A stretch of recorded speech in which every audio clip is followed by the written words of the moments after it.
Well, hey everyone, happy Thursday. Welcome to So What, the Marketing Analytics and Insights Live Show. I am Katie, joined by Chris and John. Hey guys. Hello. In We've been stereo. we've been talking a lot the past few weeks, months about generative AI. And we wanted to sort of step back from that just this week, because it's not the only thing going on in digital marketing. If anything, it's overshadowing everything else. And so we wanted to acknowledge that there's more to digital marketing and what's going on in the industry than just generative AI. So this week, we're talking about fixing up email deliverability. We'll talk through how to set up your SPF, DKIM, and DMARC for your Hubspot instance. Got it. How to test your implementation with email tools and how to monitor your email deliverability with Gmail Postmaster tools. So this came about as a question that Chris was working on with a community member, and it sort of struck us that, oh, right, this sort of the digital marketing, different channels come second nature to us, but we also want to remind everybody that there's other things going on in digital marketing. And so, Chris, do you want to give a little more background to what's going on with this email deliverability question and where we want to start today? Absolutely. So, for those who are HubSpot users, you got a notice in mid-November saying, hey, starting in February 2024, aka next month, Google and Yahoo are tightening restrictions on what you need to have in place to get your email delivered. Yahoo's got a big announcement over on their website. Google's got their announcement, but it basically boils down to three things. One-click unsubscribes, authentication with protocols, and then establishing a DMARC policy. So let's, before we jump in, let's do a quick recap. Spam has been a problem for a really long time with email. It's one of the oldest challenges out there. And these protocols exist to essentially tell email companies like Gmail and Yahoo, hey, we are who we say we are, right? When you get an email from us, it really is from us. It's not from some spam or pretending to be us. And to do the implementation well, you're going to need a few different ingredients. You're going to need, obviously, your HubSpot instance. You will probably need to talk to someone in IT if you have an IT team. If you don't, that's fine. You will need access to your DNS settings. So DNS, domain name system, is when you buy a domain name, you will typically get a control panel with your vendor, or you can use a third-party service like Cloudflare that allows you to make changes that tell the servers around the internet how to find you, how to find your company's website, your email, and so on and so forth. You'll need a text editor also as well, and you will probably want some coffee or with a caffeinated beverage of your choice. I mean, seriously, you're rattling off these things, and I'm like, wow, I'm so glad I have a Chris Penn on my team to handle this stuff because I'm already lost. Yep.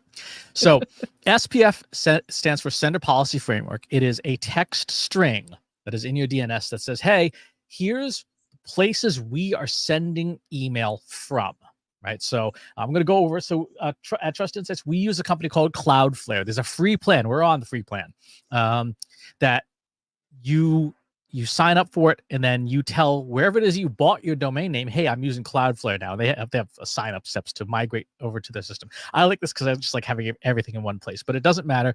Any place that you've bought a domain name, you have the ability to make these changes. I just find Cloudflare's implementation easier. What these records are, when you hear SPF and DKIM and DMARC, they're just text strings that get attached to your domain name that say, hey, here's who we are. So I'm going to pull up, let's just open up the edit box here for, actually, let's go with our SPF record first.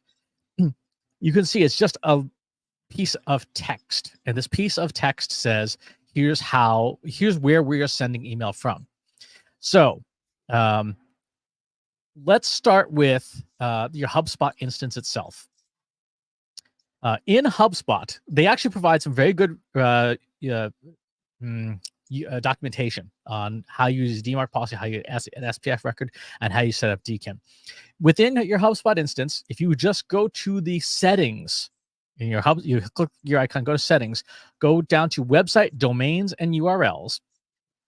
In here, you can start by connecting your domain. So I'm going to go ahead and click on connect domain.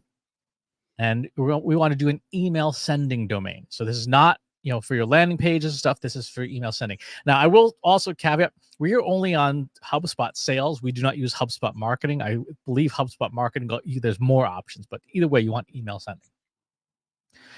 It will ask you, give us an example email address of an email address that you send email from. Right, so I'll put in our client services email address. And it says your email comes from this, right?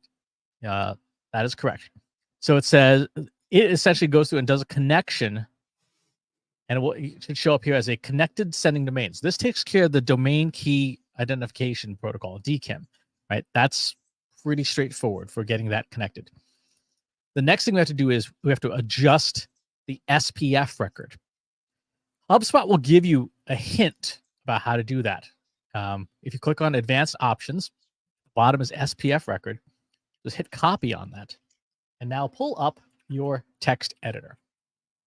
I noticed on that, Chris, it actually said setting up an SPF record is optional. It sounds like, based on what I'm hearing you say, is it's really not optional to have really good email deliverability and hygiene. Correct. And with SPF in particular, so DMARC is the newest protocol. It's 9 years old. SPF, I want to say it's like 15 years old. I mean, these things have been around for a while. The reason why marketers don't know about them is because it's largely the providence of IT, right? Not to cast aspersions on our marketing brethren, but most marketers should not be monkeying around in their DNS because you can do very bad things like remove your site from the internet. It's funny you say that. I'll tell a quick anecdote while you're getting set up. When I worked when I was the product manager at a company, our developers gave us instructions to edit our DNS files on our computers in order to switch the different environments that they were developing on so that we could see things on staging and on production, one versus the other. And they were basically just loosely giving out these instructions saying like, you just do this and you change your local host file and you do this, that, and the other. And it was so dangerous looking back because given into the hands of people who had no idea what they were doing. And it did cause a lot of chaos. They spent more time fixing people's DNS files than they did actually developing. So just as a, Chris is making a good point, like just don't monkey around with your files if you don't know what you're doing. Right. Or as the kids say, F around and find out. That's a generally poor policy. Okay. So SPF records, the easiest way to build them is with one of the many free wizards that are available on the internet. I happen to like MX Toolbox, but you can Google SPF wizard and find the tool of your choice, depending on what is easier for you. I'm going to veto that. Chris recommends MX Toolbox. Use MX Toolbox. Google will go, there are many Russian sites that would love to mess with your record. So go with what Chris has proven. So SPF wizard will ask things like, do you send email from your web server? Right. If no or yes, you specify this. Do you send email from the same server in your MX records? So this question means whatever it is system that you use to send email in your MX records, do you send email from that same service? In this case, for us, we do. We use Google Suite for businesses. So that is the domain that we send email from. Enter any other server hosting or domain that delivers email from your domain. So if you use Marketo or Pardot or whatever, HubSpot, etc., you would put that in there. For now, we don't want to fill that in because we copied this directly from HubSpot. So we're gonna leave that here. And it says enter your domain's IP address range and your IPv6 address range. So wherever your domain is sending email from, if it's a dedicated server other than Google Suite or Microsoft Outlook, Office 365, whatever those things. If it's something that if there's a physical box that you administer, that the information would go here, and then you would have third-party systems like Google, etc. And then for the strictness, start with neutral. What it has done is that unfortunately, it's already pulled our existing record. So this is not what the average person is going to see. let me show you how you would format this. So initially, you had the VSPF1, and then there's our HubSpot record, right? You're also, if you go to your email service providers documentation for Google Suite, for example, you have Google's, which is this one here for G Suite, and you basically start gluing together your SPF statement. Any other services that you send from. So, for example, with us, we do send email from Amazon, right? We send email from Amazon's simple email service. We use the Mautic marketing automation system, and Amazon is our back end. So this is another really important point. You probably, if you have an IT department, if you have an IT team, you absolutely positively should be talking to them about like, hey, what systems do we use? And or talk to them about, hey, what about, I don't know, can you help with this? Because there are some teams in corporate IT like, yeah, we're not, you're not going to touch this. So if I understand at a high level what this SPF string, this text is meant to say, it's basically saying, verify that it's Trust Insights when you get the @trustinsights.ai email, and it comes from one of these various domains from this range of IP addresses. That's correct. Okay. So if an email comes from this HubSpot domain, this Google domain, this Amazon domain, or these IP addresses are from our website. We host on WP Engine. So we have the domain ranges. SPF is saying, yes, you're legit. I will let this email through because when the email comes in, it matches these records. That's what SPF does. It is important to have any place that is sending email on your behalf, right? So I saw last week, I was looking at the website for an upcoming conference, and they're like, oh, you need to whitelist our domain because for some reason our emails are not getting through to people. I look at them like, oh, but you don't have your mail service in your SPF record. So everything you send is being interpreted as spam. Like you're telling everyone you are the biggest spammer for your domain. Well, and it's to sort of go back to the instruction from HubSpot, and it's saying that this setting up your SPF record is optional. My sense is that this is probably the root of a lot of companies' deliverability issues, and this is the step that's often either skipped or not known that they need to do because of instructions like this is optional. Mm-hmm. Exactly. Yeah, another way too, I've seen this botched now, is people are at this point here and they're only concerned about their own department. So you set this up and you don't realize that, customer service, those tickets actually come from Zendesk. And so if you set this up and you haven't talked to other departments about what services they're mailing email from, you could inadvertently send all the customer service requests into spam and totally kill that. And so one workaround for that is that's why you'll see a lot of companies have like customer service at customerservice.acmecorp.com or whatever, have different domains so that if other departments are messing with this, they're not killing their stuff. Yep, exactly. And that raises a good point.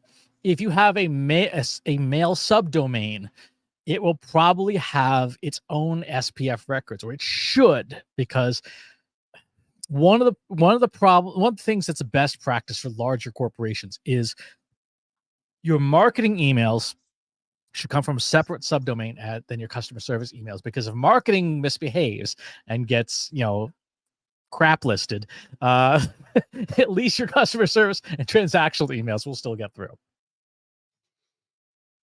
Okay, so we've got I'm going to go ahead and copy in our record here. So this is our current record. I'm just going to expand on this a bit.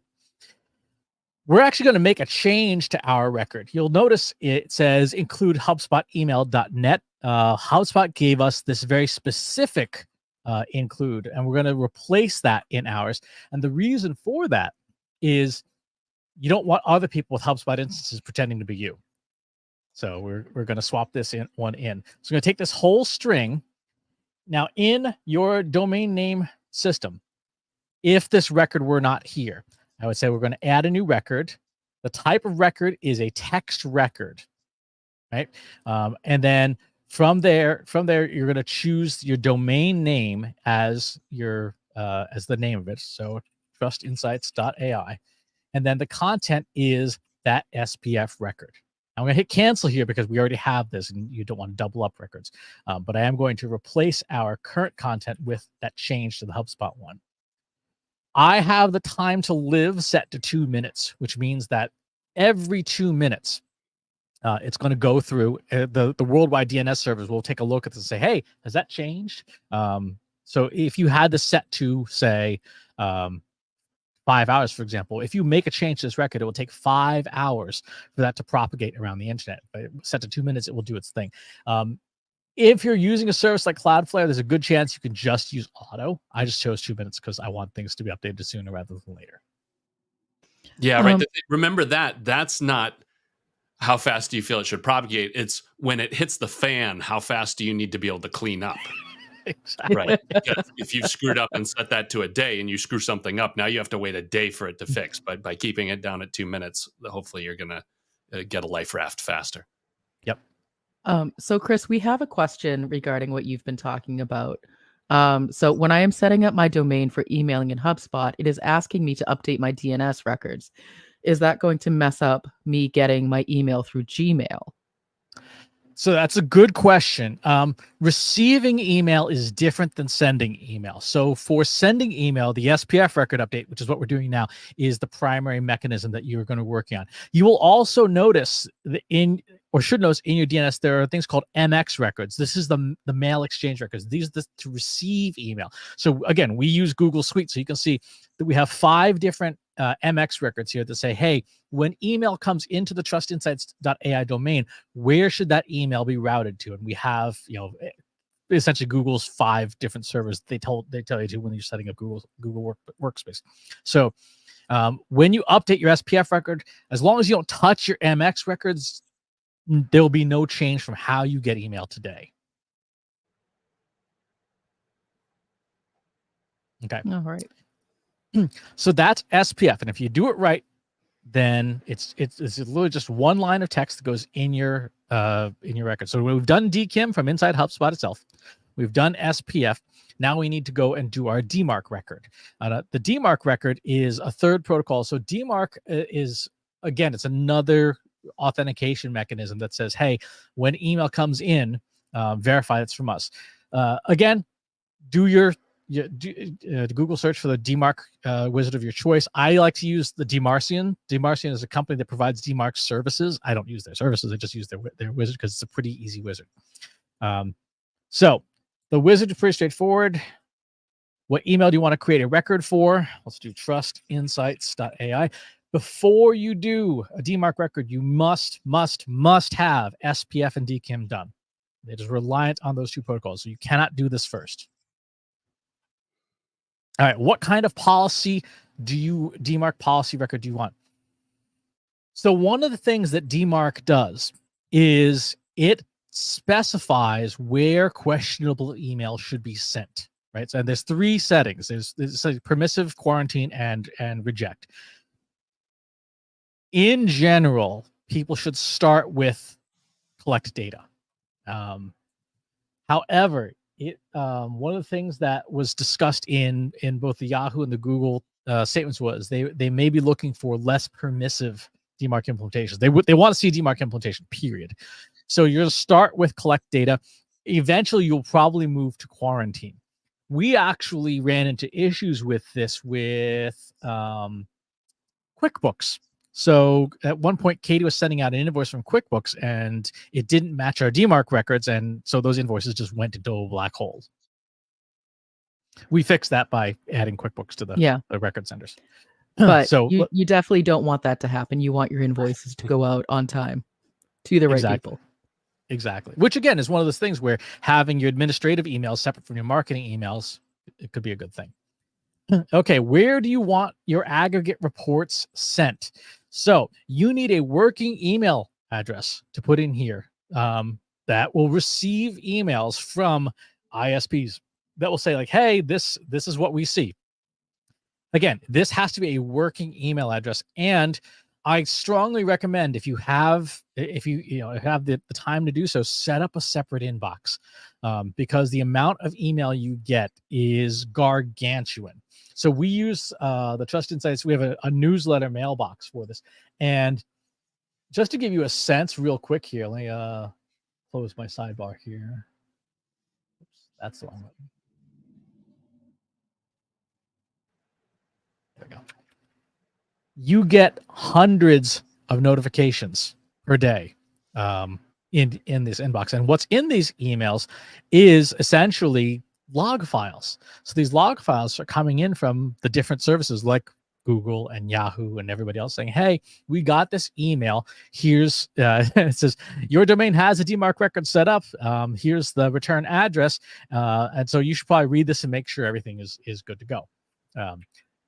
I do recommend once in a blue moon checking that, make sure it is in fact, no one's spamming on your behalf, but at the same time, you probably do not want this in your main inbox, or you'll never see the rest of your inbox again. I have a question. Excuse me.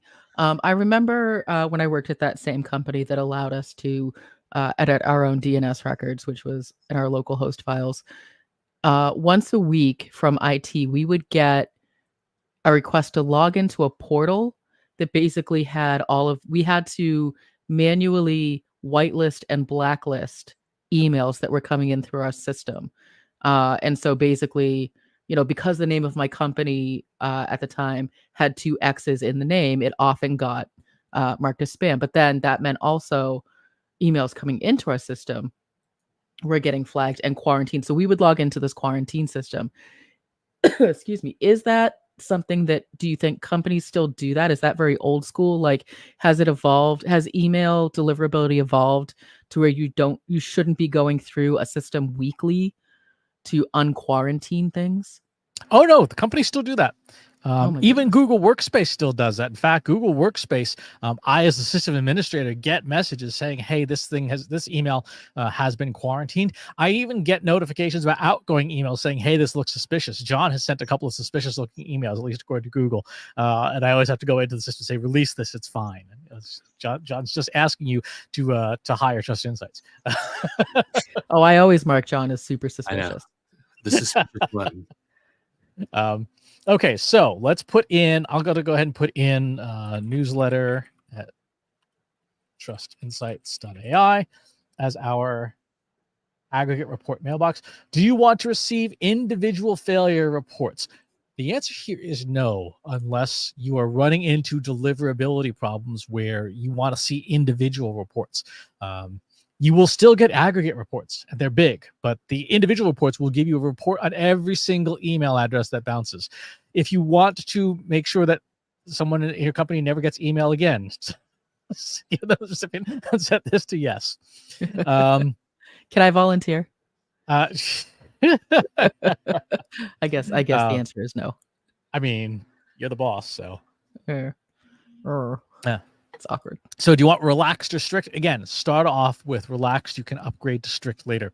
What this means is it looks for pass and fails on DKIM and SPF. And if it fails either one, then emails just don't get through. Do you want a different policy for subdomains? Again, if you are a bigger company, you have mail.trustinsights.ai or accounting.trustinsights.ai or marketing.trustinsights.ai. You would use separate domains and have different policies for each of the domains to keep them, subdomains to keep them separate. And what percentage of email do you want to apply to? If you're starting for report only, set it to 100%. If you are starting it for quarantine or reject, start at like 10% just to make sure that nothing has gone wrong. From a governance perspective, if you're going to make changes like that, probably tell people first, like, hey, this Sunday, we're changing things. So if you stop getting email, please let IT know. It seems, it's interesting because like that kind of advice feels so like, oh, duh, of course we're going to do this. 10 times out of 10, that communication never happens. And people come in Monday freaking out that like their inbox hasn't updated for 6 hours. Yeah, and they're doing it on Cyber Monday too. Always. It's never convenient. Exactly. So here's our DMARC record. We're going to go back into Cloudflare. And again, as we did before, you can see here, we have a single text record. The record name is underscore DMARC. Here's our content, which is the DMARC string that comes out, right? So it has, here's the return address. Ours is slightly different than what came out of the wizard because Cloudflare also allows you to do DMARC management with them. So I'll show you that in just a second. But this is DMARC. The strictness right now is set to monitor only, and you can see our return address there for where the reports go. So I'm gonna hit cancel because nothing's different there. So that would be the third protocol to set up. Now, if you're using any other DNS provider, GoDaddy or whoever, at this point you're done. You've got your record set. If you're using Cloudflare, you go into the email and there's a DMARC management panel. This tool is in beta. You can give it a test, and it will tell you, hey, here's as email starts to come in. I just turned this on like 10 minutes ago, so there's nothing here. But as email starts to come in, it will read some of those reports for you, which is super nice, and then summarize it and tell you like, hey, this is what I see happen. That is really handy. So prior to that, how would you get that information?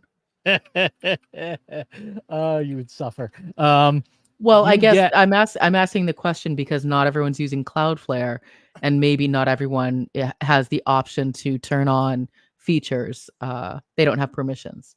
I will show you. You get log files every day. And in those log files, you have to go through and parse and read each of the log files and judge the conditions of the log files. They're all in XML format, so they're open formats, but it's not pretty. Yeah, that does not look like fun. No, it's not fun. That's why there actually are companies that will just do this for you. They were paid services in the past. Now, obviously, Cloudflare is offering it as part of their free package, which is really, really nice.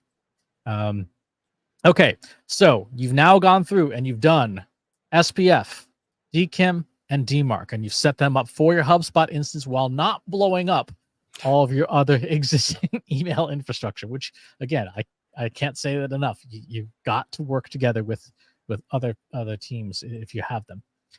The last thing you want to do is you want to make sure that you have access, and you may have to work with IT if you work at a large organization, to Google's Postmaster tools.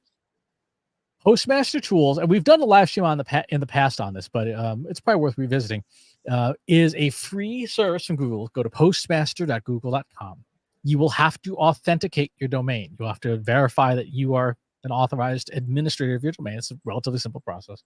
And then you get access to a lovely control panel that tells you these 7 things. For authentication, this is one thing where Google is a little weird.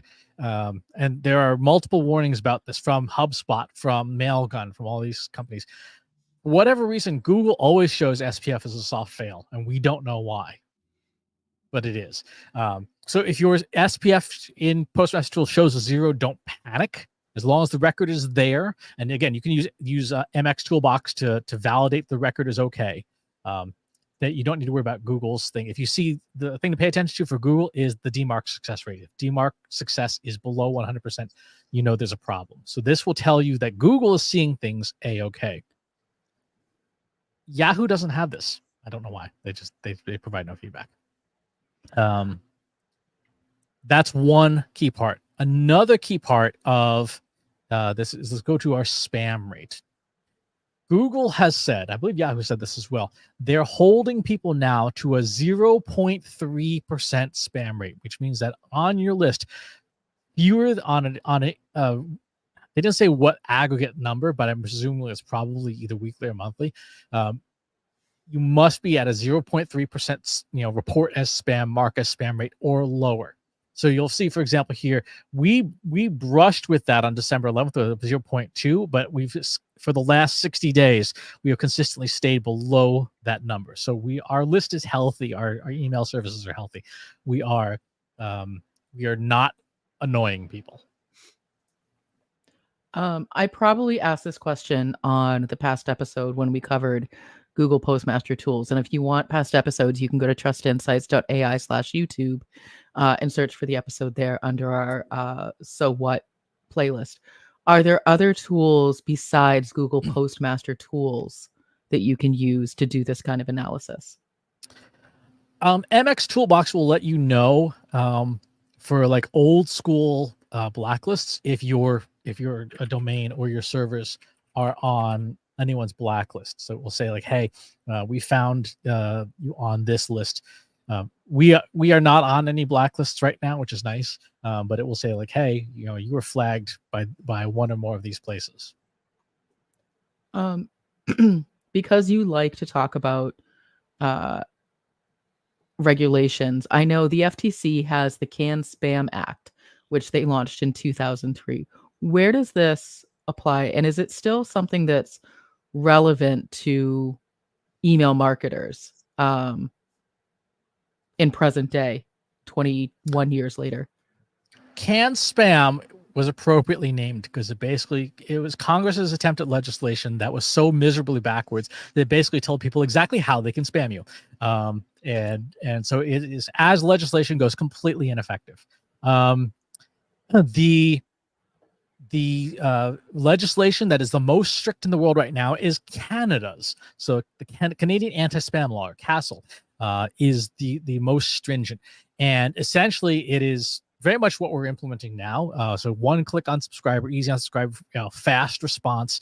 You cannot send unsolicited commercial email, right? So you can't just go cold emailing people. And there are decent fines for doing that. The EU has some similar spam laws, but Canada's are the toughest right now. Gotcha. No, that's helpful because I remember when I was first starting, and this was back around 2005, so the law was only 2 years old. There was a lot of talk about how we don't violate the CAN-SPAM because I believe it was something ridiculous, like a fine of $16,000 per spammy email, that they catch you on. And it was just ridiculous money, and everybody was terrified. Yeah. The CAN-SPAM law is largely ineffective. David asked a question in chat about setting up BIMI. So BIMI is a protocol that's built on top of DMARC. What it does is it is essentially branding for your emails, and that requires you to set up some DNS records, but then you have to go and pay a bunch of money on a regular basis. John, you looked at this most recently. You want to talk about it? Yeah, I've done this a couple of times. So it is on certain mail clients. It's cool because you'll see this where you see an icon for all the messages, but you'll actually see a company logo for like Bank of America or some airlines or some of these huge brands.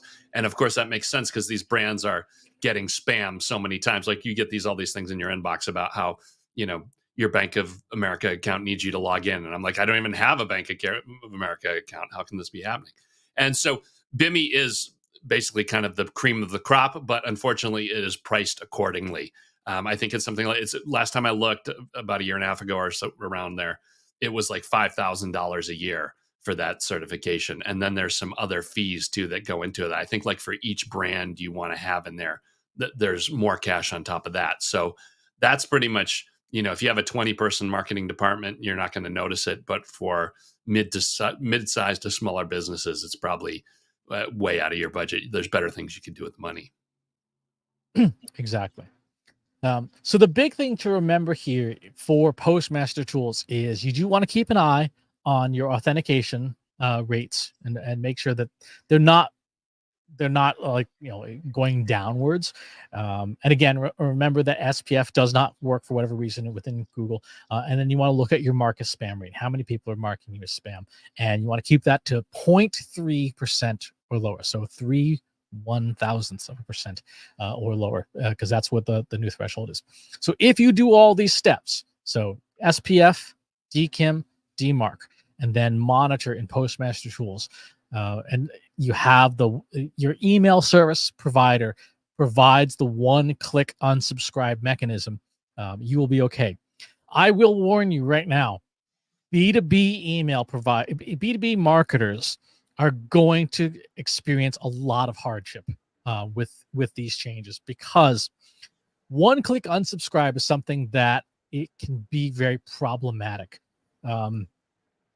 The reason for it is a lot of corporate firewalls will get an email and click on every single link automatically to detect malware. If you have a true one-click unsubscribe mechanism, that the corporate firewall will just unsubscribe to your entire list for that company. And there's really no good workaround for that.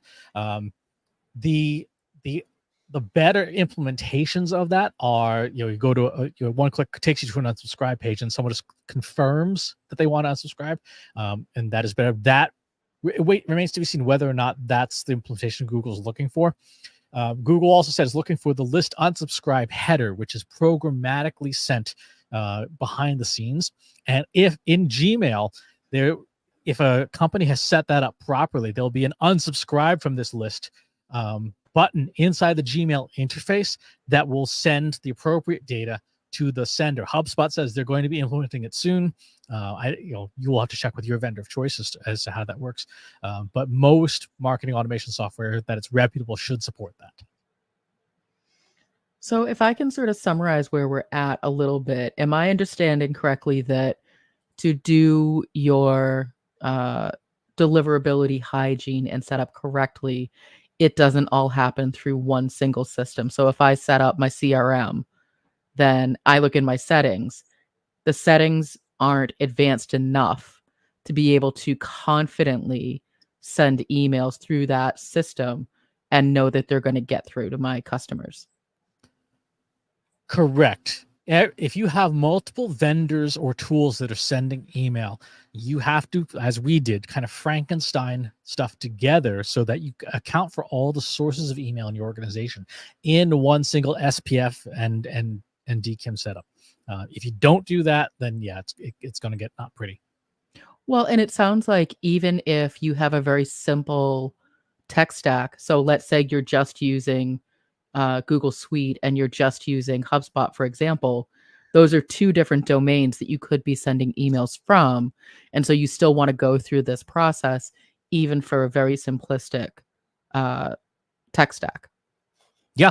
I mean, we use HubSpot, we use Mautic through Amazon, and we use Google Workspace. And you saw in our SPF statement, we had to account for those systems plus our website. So our website itself, which is hosted on WP Engine, has its own IP range, and we had to make sure that the IP addresses of our web server are also there, because when you fill out a form on the Trust Insights website, we use a tool called Gravity Forms. It's part of WordPress. That is sending email from the physical web server itself. So it's not connected to HubSpot directly. So it's not sending the email through HubSpot. It's not sending an email through Mautic. It is sending it from WordPress itself. And so that needs to be in there too. If you skip that step, then what you may find is that people will fill out a contact form on your website and it goes to send a confirmation email to the customer and they never get it. Don't forget our friends at QuickBooks. And QuickBooks, yep. Yes. Accounting systems, sales systems, where, again, this comes back to good IT governance. Where does email come from in your organization? Yeah. Always got to start with your requirements and what systems are you using. All right. So let's say we set all of this up. How do we know it's working? How do we test this? So testing it is a matter of, so there's a couple different ways.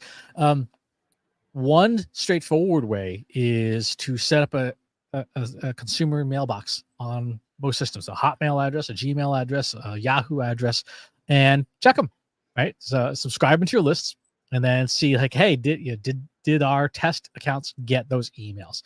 So for example, we all have personal Gmail addresses. I'm subscribed to all of our stuff on our things, and I make sure we get our emails every week when we send them. I often use my personal Gmail account to fill out forms on the Trust Insights website, just to make sure that the email gets through. There are companies, Litmus, Validity, Return Path, or the Return Path is part of Validity now, that have essentially paid versions of this. So what they do is they have tens of thousands of dummy accounts set up around the world, and when they basically monitor those for your sends, and those services are, as you would expect, reassuringly expensive, but they do work really well. Well, and depending on the nature, I was going to say, depending on the nature of your business, that might be worth it. Yeah, absolutely. Because I've used some of those services in the past, and it's great. You can go to a screen and it will have a grid of 65 things, and it's like, okay, here's your email on like every single major phone, every single major tablet, every single major browser, and to be able to just see on 65 different platforms in one shot what's working. Yeah, if you're that size, those tools are a huge benefit, huge value. Yep.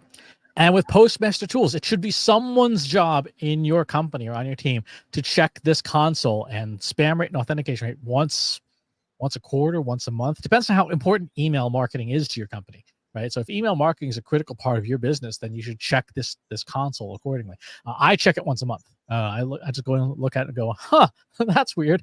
But thankfully for Trust Insights, because we don't do bad stuff with our data, we don't have a complaints problem. Is there a way in this system to set up alerts that could, I know, ironic, email you or notify you somehow to say like you've gone over your threshold or something? So basically you wouldn't have to go into the tool. You could basically just say like, if my, spam goes above this number, basically set off the alarm bells and bring me into the system.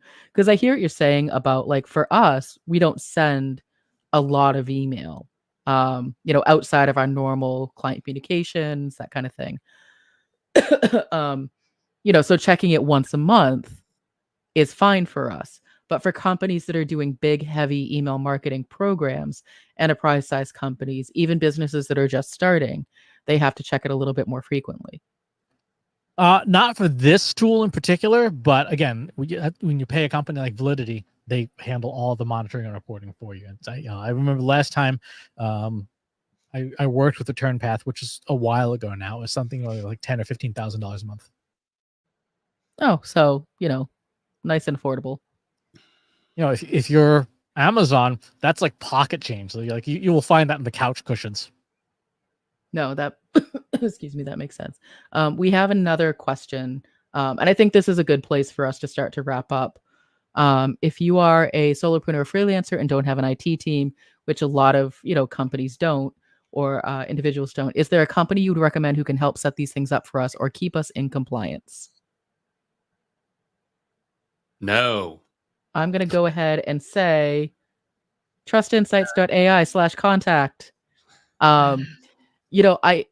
Chris literally, and I don't mean like Chris literally wrote a book on email marketing. It is, aside from generative AI, one of his favorite things about digital marketing. He spent a lot of time working in email marketing. He obviously knows the ins and outs of tech and things that go into it and hygiene. I personally don't know anyone better suited to do email deliverability, and that is completely biased because obviously it serves us. But I say that in Chris has been able to debunk pretty much any other vendor that we've ever looked at and say, well, they're not doing these 6 things. So I would say definitely give us a shout first, and if we're not the right fit, we can certainly connect you with someone else. I forgot, I actually wrote 2 books on email. He literally wrote the 2 books on email marketing. Neither of which is available anymore. Would you add anything to that, Chris? No, I mean, again, it's one of those things that ideally, as long as you don't change your MarTech stack, once it's done, that's just a question of monitoring it, right, to make sure that things are working. But these are systems that you should not be messing with on a regular, frequent basis. So get it done, then really set it and forget it. Mm-hmm. John, final thoughts? Well, I do have more bad news. There is reputation scoring in there too. So like, even if you have all this technical stuff straight, you can still behave badly and get treated poorly because of that. So there is another level of stuff up there. But yeah, this is a great place to start. Like, you've got to have, if you want to have any chance of getting your email through, you've got to do all this stuff. So run through all this and get that going. And at least you're, making the best effort. And after that, don't be a jerk. I guess that's my parting shot. Yeah, I mean, don't send crappy email that people don't want. That tends to help an awful lot. All right, so that's going to do it for this week on email deliverability. Thanks for tuning in, and we'll talk to you next time. Thanks for watching today. Be sure to subscribe to our show wherever you're watching it. For more resources and to learn more, check out the Trust Insights podcast at trustinsights.ai/TI podcast and our weekly email newsletter at trustinsights.ai/newsletter. Got questions about what you saw in today's episode? Join our free Analytics for Marketers Slack group at trustinsights.ai/analytics for marketers. See you next time.